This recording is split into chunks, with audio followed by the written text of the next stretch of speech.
سید دیدار علی شاہ صاحب رحمۃ اللہ علیہ کے دوست تھے سید نعیم الدین مراد آبادی، وہ مراد آباد میں رہتے تھے۔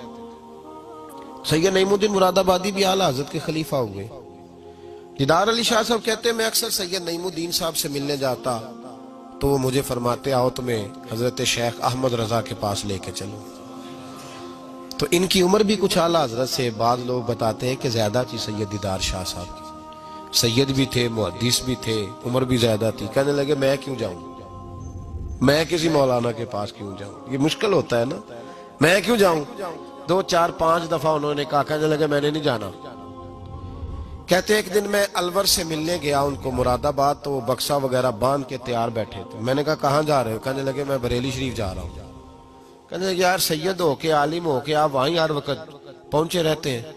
کہنے لگے یار ایک مہربانی کر، آج چل تو صحیح میرے ساتھ، تو اجے میرا محبوب نہیں ڈٹھا، تو اجے تو ڈٹھا ہی نہیں تے تینوں کی پتا ہو بھائی، تو ڈٹھا ہی نہیں، تو اجے میرا محبوب نہیں ڈٹھا جنوں ویکھ کے چن شرماوے، جے رکھے ہاتھ نال پھلاں تے ہاتھ پھلاں دا مان وداوے، ادھی راتی چن چڑھ جاندے جدوں جلوہ فرماوے۔ کہا چل تو صحیح یار۔ تو سید دیدار شاہ صاحب کہنے لگے میں نے سنا ہے ذات کے پٹھان ہے، طبیعت کے سخت ہے۔ کہنے لگے یار چل تو صحیح، ذات کے پٹھان ہے طبیعت کے۔ کہتے دونوں کے درمیان بات ہوئی پر سید صاحب نے مجھے تیار کر ہی لیا، میں بریلی شریف چلا گیا۔ فرماتے ہیں جب ہم بریلی شریف پہنچے تو رضا مسجد کے اندر نا عصر کی جماعت ہو رہی تھی۔ سید نعیم الدین صاحب رحمۃ اللہ علیہ کا وضو تھا، وہ جماعت میں شامل ہو گئے تو مسجد کے باہر کنواں تھا، میں وہاں چلا گیا وضو کرنے کے لیے۔ تو ایک چھوٹا سا بچہ تھا 8 10 سال کا، اس نے پانی نکالا ہوا تھا وضو کرنے کے لیے۔ سید دیدار شاہ صاحب کہتے ہیں میں نے جلدی سے جا کے نہ پانی اٹھایا، میں نے کہا کوئی خادم ہے نمازیوں کو وضو کراتا ہے، میں نے پانی اٹھایا تو بچہ کہنے لگا بابا جی اجازت تو لے لو پہلے۔ تو میں چپ کر گیا، تو میں نے کہا چلو اجازت دے دو وضو کرنا ہے۔ تو کہتے ہیں بچہ کہنے لگا آپ کو مسئلے کا پتہ ہونا چاہیے کہ نابالغ اپنی مرضی سے بھی اپنی چیز کسی کو نہیں دے سکتا۔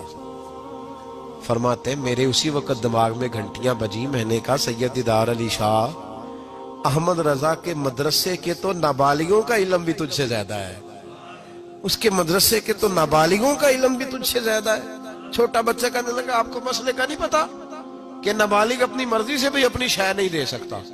فرماتے ہیں اس نے وضو کیا، پھر اس نے خالی کیا برتن، پھر میں نے پانی نکالا وضو کیا۔ اب سید صاحب تو مل گئے تھے ایک رکعت میں، میں تھا یا سید صاحب تھے جب ہماری بات ہوئی تھی، کیا کہا تھا انہوں نے؟ ذات کے پٹھان ہے طبیعت کے سخت ہے۔ کہتے ہیں سید صاحب جماعت میں شامل ہو گئے، ان کی رکعتیں باقی تھی، وہ نماز پڑھ رہے تھے، اعلیٰ حضرت مسجد کی سیڑھیاں اتر رہے تھے، میں چڑھ رہا تھا، رستے میں ملاقات ہوئی۔ تو فرماتے ہیں فاضل بریلوی نے سید سمجھ کے میری بڑی قدر کی، انہوں نے جو جھک کے سلام کیا اور میری دست بوسی کی اور مجھے سینے سے لگایا تو میں ان کی طبیعت پہ حیران ہو گیا، سنا کچھ تھا اور پھر کسی نے تعارف بھی نہیں کرایا، میری آنکھیں دیکھ کے سمجھ گئے سید زادہ ہے۔ فرماتے میں نے نہ دھیمے لہجے، متاثر ہی بڑا ہوا تو میں نے دھیمے لہجے میں ایک بات پوچھی۔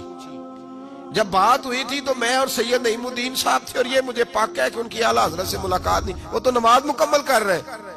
فرماتے میں نے پوچھا اعلیٰ حضرت سے حضور طبیعت کیسی ہے؟ تو مسکرا کے فرمانے لگے طبیعت کا کیا بتاؤں، ذات کا پٹھان ہوں، طبیعت ذرا سختی ہے۔ کیا بتاؤں تمہیں طبیعت کا، ذات کا پٹھان ہوں تو طبیعت ذرا سختی ہے۔ فرماتے ہیں بس میرے وجود پہ تو بجلیاں ہی دوڑ گئی، میرا تو حال ہی غیر ہو گیا۔ حال ہی اولیاء کیا ہے، جواسیس القلوب، او بھائی یہ تو دلوں کے جاسوس ہوتے، انہیں تو خبر ہوتی ہے پہلے سے، پتہ ہوتا ہے۔ فرمانے لگے بس ذات کا چونکہ پٹھان ہوں تو طبیعت ذرا سختی ہے۔ فرماتے ہیں میں نماز پڑھ کے لوٹا، ان کی خدمت میں بیٹھے، میں تو انہی کا ہو گیا، مجھے تو خرید لیا، تیری پہلی نظر کا وار توبہ، دل اب تک دعائیں دے رہا ہے۔ کہتے ہیں بس میں تو انہی کا ہو کر رہ گیا، اب حال بڑا منفرد ہو گیا۔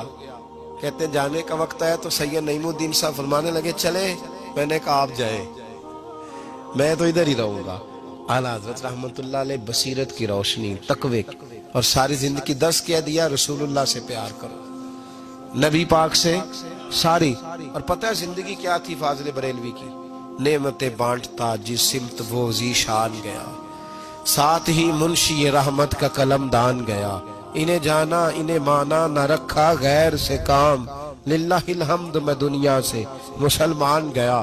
اور مدینے جاتے تھے تو در رسول پہ کھڑے ہو کے کہتے تھے چمک تجھ سے پاتے سب پانے والے، میرا دل بھی چمکا دے چمکانے والے، میں مجرم ہوں آقا مجھے ساتھ لے لو کہ رستے میں ہیں جا بجا تھانے والے۔ اور پھر تڑپ اٹھے کہنے لگے جھوٹے ہیں جو محبوب کی زندگی کے قائل نہیں، تڑپ اٹھے، دو قسمیں اٹھائی ایک شعر میں، کہنے لگے تو زندہ ہے واللہ، تو زندہ ہے واللہ، میری چشم عالم سے چھپ جانے والے۔ حضرت بریلوی رحمت اللہ علیہ نے ڈھانگی بدل دیا، رانگی بدل دیے، عشق رسول کی تحریک بن گئے اعلیٰ حضرت۔ جہاں ان کا نام آئے گا ساتھ حضور کی نعتیں بھی آئیں گی، جہاں ان کا نام آئے گا حضور کے حسن و جمال کا تذکرہ بھی آئے گا، جہاں ان کا تذکرہ آئے گا وہاں محبوب کی غلامی کا ذکر بھی آئے گا۔ اعلیٰ حضرت کا جہاں ذکر قیامت تک کیا جائے گا تو لوگوں کے دلوں میں جو چیز حرارت بن کے ابھرے گی وہ رسول اللہ کی محبت ہوگی۔ میں اکثر کہتا ہوں ہے یہ پیغام حضرت احمد رضا، بارگاہ نبی کے رہو بابا۔